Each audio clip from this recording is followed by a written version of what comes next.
दिमाग खोल लिया। Welcome back to my YouTube channel दिमाग का सफ़र। मेरा नाम तरुण वर्मा है और ये है zero to hero in chemistry series. ये इस सीरीज़ का लेक्चर नंबर 3 है। अगर आपने इसके पहले के लेक्चर्स नहीं देखे हैं तो मैं उन वीडियोस का लिंक कमेंट बॉक्स में पिन कर दूंगा, आप वहाँ से जाके देख सकते हैं। ये किन किन बच्चों के लिए हेल्पफुल है? 9th, 10th, 11th, 12th और जो बच्चे डिप्लोमा कर रहे हैं उनके लिए। ये जो मेरे सारे नोट्स हैं वो आपको मेरे टेलीग्राम चैनल पे मिल जाएंगे। चैनल का लिंक डिस्क्रिप्शन बॉक्स में मैंने दे दिया है, तो आप वहाँ से जल्दी से जाके ज्वाइन कर सकते हैं।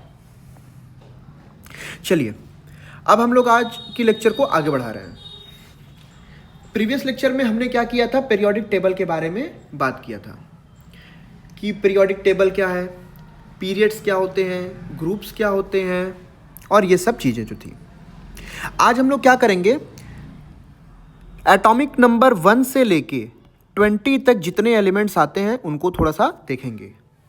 हाइड्रोजन पहला है, ये इंक्रीजिंग एटॉमिक नंबर के सीक्वेंस में ही लिखा हुआ है, यानी हाइड्रोजन पहला, हीलियम दूसरा, लिथियम तीसरा, ये ऐसे है। Hydrogen, helium, lithium, beryllium, boron, carbon, nitrogen, oxygen, fluorine, neon, sodium, magnesium, aluminium, silicon, phosphorus, sulphur, chlorine, argon, potassium and calcium. ये हैं एलिमेंट्स के नाम। अब इनके सिंबल्स क्या क्या होंगे? सिंबल को पहले देखिए, अगर सिंगल लेटर लिखना है तो वो हमेशा कैपिटल में ही लिखा जाएगा, और अगर 2 लेटर्स आएंगे तो पहला कैपिटल होगा और दूसरा क्या होगा? स्मॉल होगा।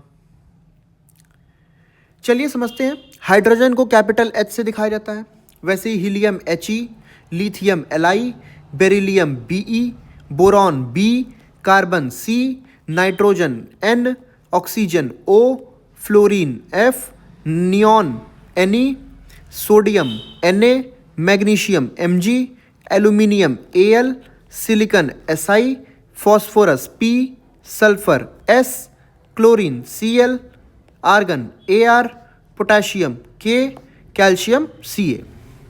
अब यहाँ पे आपको 2 चीज़ें देखने को मिल रही होंगी। सोडियम को हम लोग Na लिख रहे हैं और पोटेशियम को हम लोग K लिख रहे हैं। ऐसा क्यों? इसमें सोडियम में ना ही कहीं Na है और ना ही पोटेशियम में कहीं K है, तो ऐसा क्यों लिख रहे हैं? क्योंकि इसके लैटिन वर्ड में सोडियम को कहा जाता है नेट्रियम, तो वहाँ से आ गया Na, और पोटेशियम को कहा जाता है कैलियम, तो वहाँ से आ गया हम लोग का K। और ये है Z और ये है A। Z जैसे यहाँ से डाउन जा रहे हैं वो क्या हो रहा है? एटॉमिक नंबर बढ़ता जा रहा है। तो जैसे 1 है, 2 है, 3 है, 4 है, ऐसे है। मास नंबर क्या होता है ये देखने वाली चीज़ है। हाइड्रोजन का होता है 1, helium 4, lithium 7, beryllium 9, boron 11, carbon 12, nitrogen 14, oxygen 16, fluorine 19, neon 20, sodium 23, magnesium 24, aluminium 27, silicon 28, phosphorus 31, sulphur 32, chlorine 35, argon 40, potassium 39 and calcium 40।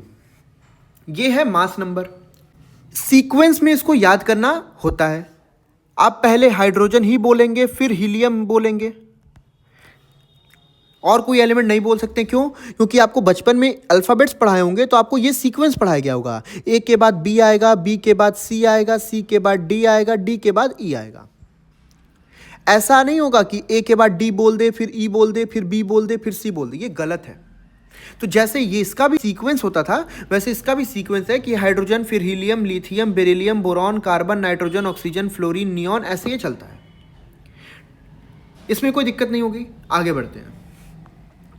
अब लास्ट क्लास में एक हम लोगों ने रिलेशन पढ़ा था, Z = P = E और न्यूट्रॉन = A-Z। तो अगर सोडियम में हम लोग को बोल दिया जाए कि आप Z बताइए, A बताइए, P, E और N बताइए, तो कैसे बताएंगे? तो एक रिलेशन है कि भैया z equals to P equals to E, और एक रिलेशन है हम लोग के पास neutron equals to A minus Z. तो ऊपर वाला होता है हम लोग का ए, नीचे वाला होता है z। तो a पता चल गया 23, z पता चल गया 11, यानी z और a तो निकल गया। प्रोटॉन और इलेक्ट्रॉन बराबर होंगे क्योंकि न्यूट्रल है, और ये किसके बराबर होंगे, z के बराबर होंगे। तो z equals to P equals to e, z 11 तो p 11 तो e 11। Neutron equals to a minus Z, तो 23 में से 11 माइनस कर देंगे तो 12 बचेगा, तो नंबर ऑफ न्यूट्रॉन निकल गया। चलिए अब आते हैं हम लोग इलेक्ट्रॉनिक कन्फिग्रेशन पे, बहुत इंपॉर्टेंट है ये। अब हम लोग जानते हैं कि प्रोटॉन और न्यूट्रॉन होते कहाँ पे हैं, न्यूक्लियस के अंदर। इलेक्ट्रॉन होता है न्यूक्लियस के बाहर, रिवॉल्व करता रहता है न्यूक्लियस के around. We know that proton and neutron are located inside the nucleus and electrons are present outside the nucleus। अब ये इलेक्ट्रॉन जो बाहर है ये कैसे रखा जाएगा बाहर, कितने इलेक्ट्रॉन कहाँ रखे जाएंगे, कैसे रखे जाएंगे, उसी अरेंजमेंट को कहा जाता है electronic configuration. Electronic configuration is the arrangement of electron in the shells of an atom. Shells क्या होते हैं, चलिए शेल्स पढ़ते हैं। जैसे सपोज कीजिए कि सन है, सन के अराउंड क्या करता है, अर्थ चक्कर लगाता है, रिवॉल्यूशन करता है। तो अर्थ अपने एक फिक्स्ड ऑर्बिट में ही चक्कर लगाएगा, वो किसी और प्लैनेट के ऑर्बिट में जाके उसके अराउंड रिवॉल्यूशन नहीं करेगा। शेल्स जो होते हैं वो फिक्स्ड एनर्जी लेवल्स होते हैं जो न्यूक्लियस के अराउंड पाए जाते हैं, और उनमें इलेक्ट्रॉन्स रह के न्यूक्लियस के अराउंड रिवॉल्व करता है। चलिए कुछ डिफरेंट टाइप्स के शेल्स हैं, जैसे K shell, L shell, M shell, N shell, ऐसे ओ शेल आ सकता है। तो के शेल का शेल नंबर होता है 1, एल का 2, एम 3, एन 4। अगर इसका देखें सिंबल तो के, एल, एम, एन, इसमें मैक्सिमम कितने इलेक्ट्रॉन हो सकते हैं, 2, 8, 18, 32। ये कैसे डिटरमाइन किया गया कि के में 2 होगा, एल में 8 होगा, तो रूल आता है 2n square, 2n square rule होता है। उसके अकॉर्डिंग हम लोग क्या करते हैं, ये डिटरमाइन करते हैं कि किस सेल में कितने मैक्सिमम इलेक्ट्रॉन रह सकते हैं। अगर के शेल के लिए निकाला जाए तो के शेल का शेल नंबर क्या होगा, 1। तो n की जगह हम लोग क्या रखेंगे, 1। तो जब सॉल्व करेंगे तो आएगा 2। l का शेल नंबर कितना होता है, 2। n की वैल्यू 2 रखेंगे तो 2 इंटू 2 का स्क्वायर, 2 2 4, 4 2 8, 8 हो गया। ऐसे हम लोग क्या करते हैं, डिटरमाइन करते हैं कि किस सेल में कितने मैक्सिमम इलेक्ट्रॉन रखे जा सकते हैं। अब आगे बढ़ते हैं। The outermost shell is called the valence shell. अब समझिए क्या है, अगर ये हम लोग का न्यूक्लियस है, अगर ये हम लोग का क्या है, न्यूक्लियस है, तो इसके अराउंड क्या है, ये शेल्स हैं, ये के शेल हो जाएगा, ये एल शेल हो जाएगा, ये एम शेल हो जाएगा। तो जो आउटर मोस्ट शेल होता है, सबसे बाहर वाला जो शेल होता है, उसको हम लोग कहते हैं वैलेंस शेल। उसको हम लोग क्या कहते हैं, वैलेंस शेल, उसका नाम है वैलेंस शेल। और जो वैलेंस शेल में इलेक्ट्रॉन पाया जाएगा उस इलेक्ट्रॉन को हम लोग कहेंगे वैलेंस इलेक्ट्रॉन। उसी इलेक्ट्रॉन को क्या कहेंगे, वैलेंस इलेक्ट्रॉन। तो यानी electrons present in it are called valence electrons. The outermost shell can have maximum 8 electrons except K shell. यानी मैक्सिमम 8 इलेक्ट्रॉन्स रखे जा सकते हैं एक्सेप्ट के शेल, क्योंकि मैक्सिमम उसमें 2 ही इलेक्ट्रॉन रखा जा सकता है। ठीक है, इस पॉइंट को हम लोग अभी आगे और डिटेल में कवर करेंगे। ठीक है, वैलेंस इलेक्ट्रॉन जो होता है वो डिसाइड करता है केमिकल बिहेवियर, यानी जो भी केमिकल बिहेवियर किसी भी सब्सटेंस की होती है वो कौन डिटरमाइन करता है, वैलेंस इलेक्ट्रॉन्स। चलिए थोड़ा सा इसको पढ़ते हैं। अगर वैलेंस इलेक्ट्रॉन 1 हो या 2 हो या 3 हो तो वो मेटल्स होते हैं। वो क्या होते हैं, जनरली मेटल्स होते हैं। अगर 4 हो तो जनरली वो मेटालॉइड्स होते हैं, उनको मेटालॉइड्स कहते हैं। और अगर 5 हो, 6 हो, 7 हो आउटर शेल में, या वैलेंस इलेक्ट्रॉन अगर 5, 6 या 7 हो तो क्या कहेंगे, उनको नॉन मेटल्स कहेंगे। और अगर लास्ट में 8 हो गया तो इनको कहेंगे नोबल गैसेस। ये सारी चीज़ों को हम लोग अभी पढ़ेंगे कि मेटल क्या होता है, मेटलॉइड क्या होता है, नॉन मेटल्स क्या होते हैं, नोबल गैसेस क्या होते हैं। तो इतना जानिए कि जो मेटल्स होते हैं वो इलेक्ट्रॉन को लूज करते हैं, ठीक है, यानी ये दानवीर हैं। ये क्या है? दानवीर हैं। ये इलेक्ट्रॉन को देते रहते हैं।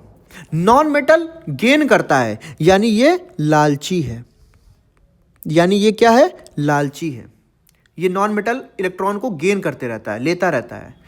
नोबल गैसेस नाम में ही नोबल है। नोबल मतलब बहुत अच्छा, ठीक है। तो ना ही ये लूज करेगा ना ही गेन करेगा, क्योंकि ये ऑलरेडी स्टेबल है, इसको कुछ करने की जरूरत नहीं है। अब देखिए, अगर वैलेंस इलेक्ट्रॉन 4 है तो उनको कहते हैं हम लोग मेटालॉइड्स। उनको कहते हैं हम लोग मेटालॉइड्स। मेटालॉइड्स का मतलब क्या होता है कि वो मेटल्स और नॉन मेटल्स दोनों की प्रॉपर्टी शो करते हैं। मेटल्स और नॉन मेटल्स दोनों की प्रॉपर्टी शो करते हैं। क्यों? क्योंकि 1 2 3 होता तो ये मेटल होता, 5 6 7 होता तो ये नॉन मेटल होता, बीच में 4 है ना, तो यानी ये कुछ मेटल भी दिखाएगा कुछ नॉन मेटल भी दिखाएगा। तो जो कार्बन होता है ग्रुप 14 में, कार्बन होता है वो नॉन मेटल होता है। उसके नीचे सिलिकॉन और जर्मेनियम आता है, वो मेटलॉइड्स होते हैं। उसके नीचे टिन और लेड आता है, वो मेटल्स होते हैं। तो अब मेटल्स क्या होते हैं उनके बारे में पढ़ते हैं। मेटल्स यूजुअली शाइनी होते हैं, मतलब चमकदार होते हैं। मैलिएबल होते हैं, ये प्रॉपर्टीज है मेटल्स की। मैलिएबल मतलब उनको पीट के पतले शीट्स में बनाया जा सकता है, पतले पतले शीट्स बनाए जा सकते हैं उनके। डक्टाइल है, डक्टाइल मतलब उनका वायर बनाया जा सकता है, तार बनाया जा सकता है। ये हीट और इलेक्ट्रिसिटी के बहुत अच्छे कंडक्टर होते हैं, मतलब हीट और इलेक्ट्रिसिटी कंडक्ट करते हैं। और मोस्टली क्या होते हैं, मेटल्स सॉलिड होते हैं, केवल एक छोड़ के जो मरकरी है। मरकरी इकलौता ऐसा मेटल है जो रूम टेम्परेचर पे लिक्विड फॉर्म में पाया जाता है, मरकरी। नॉन मेटल्स डल अपीयरेंस, यानी मेटल्स शाइनी अपीयरेंस थे, इनका अपीयरेंस डल हो गया, इनका अपीयरेंस डल हो गया। ये ब्रिटल होते हैं। ब्रिटल मतलब कि अगर नॉन मेटल सॉलिड फॉर्म में है तो अगर उनको पीटा जाए तो वो टूट जाएंगे। इनको पीटा जा रहा था तो थिन शीट बन जा रहा था, इनको अगर पीटा जाएगा तो ये टूट जाएंगे।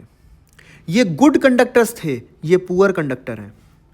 ये मोस्टली सॉलिड होता था एक को छोड़ के, लेकिन यहाँ पे नॉन मेटल्स सॉलिड में भी एग्जिस्ट कर सकते हैं, लिक्विड में भी एग्जिस्ट हैं और गैसेस में भी एग्जिस्ट कर सकते हैं। चलिए अब इलेक्ट्रॉनिक कन्फिग्रेशन को और आगे लेके चलते हैं। यहाँ पे हम लोग एटॉमिक नंबर 1 से लेके 20 तक इलेक्ट्रॉनिक कन्फिग्रेशन पढ़ेंगे।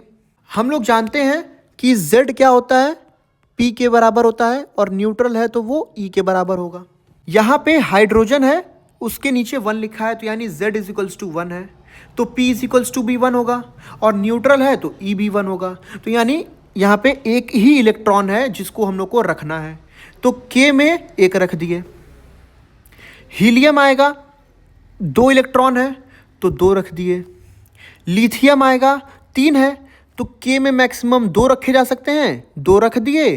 L में मैक्सिमम 8 रखे जा सकते हैं, उसमें 1 रख दिए। बेरिलियम है, 4 है टोटल इलेक्ट्रॉन, 4, तो 2 इसमें 2 इसमें। 5 है, 2 इसमें 3 इसमें। 6 है कार्बन का, तो 2 और 4। नाइट्रोजन है 7, तो 2 और 5। ऑक्सीजन है 8, तो 2 और 6। फ्लोरीन है 9, तो 2 और 7। नियॉन है तो 2 और 8, 10 हो गया। अब सोडियम पे आते हैं। सोडियम का है 11, तो पहले शेल में हो गया 2, दूसरे शेल में हो गया 8। अब इससे ज़्यादा इसमें भी नहीं रखे जा सकते हैं। अभी इन दोनों को जोड़ा जाए तो कितने हो जाएंगे, 10। 11 है टोटल, तो एक और लगाना पड़ेगा शेल, तो यानी तीसरे शेल में 1 इलेक्ट्रॉन। मैग्नीशियम है 12, तो 2 8 2। एल्यूमिनियम है तो 2 8 3। सिलिकॉन है वैसे ही 2 8 4। फॉस्फोरस 15, 2 8 5। सल्फर 16, 2 8 6। क्लोरीन 17, 2 8 7। आर्गन 18, 2 8 8। तो चलिए देखते हैं पोटेशियम का 19 है एटॉमिक नंबर, तो यहाँ पे 2 8 8 1, थर्ड शेल में 18 इलेक्ट्रॉन तो रखे जा सकते हैं। यहाँ पे क्यों नहीं ये जो एक इलेक्ट्रॉन अलग शेल में डाला गया है वो यहीं पे 9 कर देते हैं हम लोग। क्यों? क्योंकि लास्ट शेल में और लास्ट से एक पहले शेल में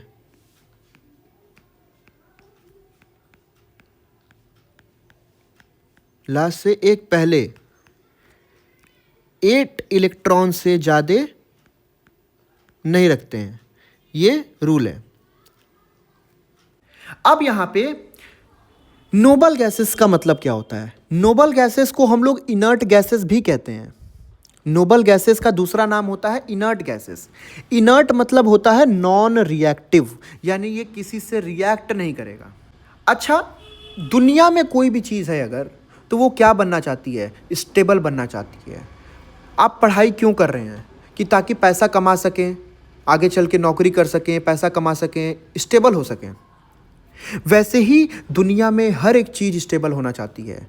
तो वैसे ही every element wants to become non reactive, so they try to have the electronic configuration similar to noble gas और inert gas, that is 8 electron in the valence shell. ऐसा माना गया कि जो नोबल गैसेस हैं वो रिएक्शन करते नहीं हैं। तो क्यों नहीं करते हैं? तो एक रीज़न ढूंढा गया कि उनके लास्ट शेल में 8 इलेक्ट्रॉन होते हैं। तो यही एक कंडीशन है कि अगर 8 इलेक्ट्रॉन लास्ट शेल में हो जाए तो वो एलिमेंट स्टेबल हो जाएगा और वो क्या करेगा? रिएक्शन नहीं करेगा आगे चल के। जैसे यहाँ पे देखिए, हीलियम यहाँ पे एक्सेप्शन है। हीलियम एक ऐसा इनर्ट गैस है जो डुप्लेट से स्टेबल होता है, ऑक्टेट रूल से स्टेबल नहीं होता है। अभी ऑक्टेट रूल क्या होता है अभी पढ़ेंगे हम लोग। अब समझिए, जैसे यहाँ पे नियॉन है 2 और 8, लास्ट में देखिए 8 आया। फिर वैसे ही देखिए यहाँ पे आर्गन है 2 8 8, लास्ट में 8 आ गया। तो यानी माना गया ऐसा कि इनर्ट गैस में लास्ट शेल में 8 इलेक्ट्रॉन होते हैं, वो एक रीज़न है उनके स्टेबल होने का।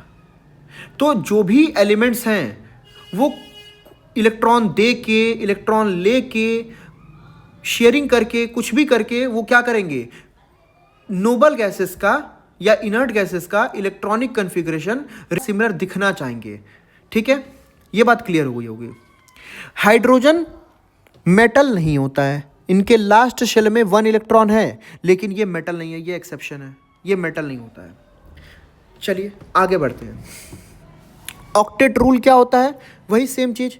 It states that the atoms tends to combine in a such a way that they have 8 electrons in their outermost valence shell, achieving a stable electronic configuration similar to noble gases. अभी मैंने बताया same to same वही बात है, यही octet rule. Octet rule जो है वो यूनिवर्सल रूल नहीं है, क्योंकि कई सारे इसके एक्सेप्शन देखने को मिलते हैं। तो ये यूनिवर्सल रूल नहीं है। वैलेंसी क्या होता है? Valency is the combining capacity of an element, that is the number of electrons an atom can lose, gain और शेयर टू बिकम स्टेबल। यानी कोई एलिमेंट है वो कितने इलेक्ट्रॉन का लूज करके या गेन करके या शेयर करके स्टेबल बन रहा है, वही होती है उसकी कंबाइनिंग कैपेसिटी, और उसी को कहते हैं हम लोग वैलेंसी। वाले ग्रुप 1 एलिमेंट्स हैं, ये ग्रुप 2 एलिमेंट्स हैं, ये ग्रुप 3 हैं, वैसे ऐसे ये ग्रुप 13 है, ग्रुप 14 15 ऐसे ये 18 तक चलता है। तो ग्रुप 1 जो होता है उसमें वैलेंस इलेक्ट्रॉन जो होते हैं वो 1 होते हैं। यानी यहाँ पे हाइड्रोजन के लास्ट शेल में 1 इलेक्ट्रॉन, लिथियम का देखेंगे तो 3 है तो 2 1 हो जाएगा, सोडियम है 11 तो 2 8 1 हो जाएगा। इसीलिए इनको सेम ग्रुप में रखा गया है। One of the reason that ये सेम ग्रुप में रखे गए हैं, इनके वैलेंस इलेक्ट्रॉन सेम होते हैं। अब हम देखते हैं ग्रुप 1 के वैलेंस इलेक्ट्रॉन कितने होते हैं, ग्रुप 2 के, ग्रुप 13 14 15 16 17 और 18। ग्रुप 1 का वैलेंस इलेक्ट्रॉन होता है 1, यानी ग्रुप 1 में कितने वैलेंस इलेक्ट्रॉन होते हैं 1, ग्रुप 2 में 2, ग्रुप 13 में 3, वैसे ही ग्रुप 14 में 4, 18 में 8, वैसे चलेगा ये, ठीक है। तो हम लोग जानते हैं कि अगर वैलेंस इलेक्ट्रॉन अगर 1 हो, 2 हो या 3 हो तो वहाँ से इलेक्ट्रॉन लॉस होते हैं, वहाँ से इलेक्ट्रॉन निकलते हैं। और अगर 5 हो, 6 या 7 हो तो वहाँ पे इलेक्ट्रॉन आते हैं। तो यहाँ पे 1 इलेक्ट्रॉन का लॉस होगा, यहाँ पे 2 इलेक्ट्रॉन का लॉस होगा, यहाँ पे 3 इलेक्ट्रॉन का लॉस होगा। यहाँ पे देखा जाए 5 इलेक्ट्रॉन ऑलरेडी है, 3 इलेक्ट्रॉन ये गेन कर लेगा और 8 हो जाएगा। 6 है तो 2 इलेक्ट्रॉन गेन कर लेगा और 8 हो जाएगा। 7 है तो 1 इलेक्ट्रॉन गेन करके 8 हो जाएगा। क्लियर हो गई बात। डी एंड एफ ब्लॉक जो होती है, यानी यहाँ से यहाँ तक ये जो चीज़ है और ये जो चीज़ है, ये डी ब्लॉक है, ये एफ ब्लॉक है। डी एंड एफ ब्लॉक के जो एलिमेंट्स होते हैं वो वेरिएबल वैलेंसी शो करते हैं। जैसे आयरन है, यहाँ पे देखिए आयरन, तो ये +2 भी दिखाता है और +3 भी दिखाता है। तो ये थोड़ा सा कॉम्प्लेक्स में आ जाते हैं, तो इनको ज़्यादा हम लोग अभी डिटेल में नहीं देखा जाएगा, डी एंड एफ को नहीं देखा जाएगा। चलिए आज के लिए इतना ही रखते हैं। वीडियो पसंद आए तो लाइक और शेयर ज़रूर करिएगा, सब्सक्राइब कीजिएगा और पढ़ते रहिए, सोचते रहिए, क्योंकि ये है दिमाग का सफ़र।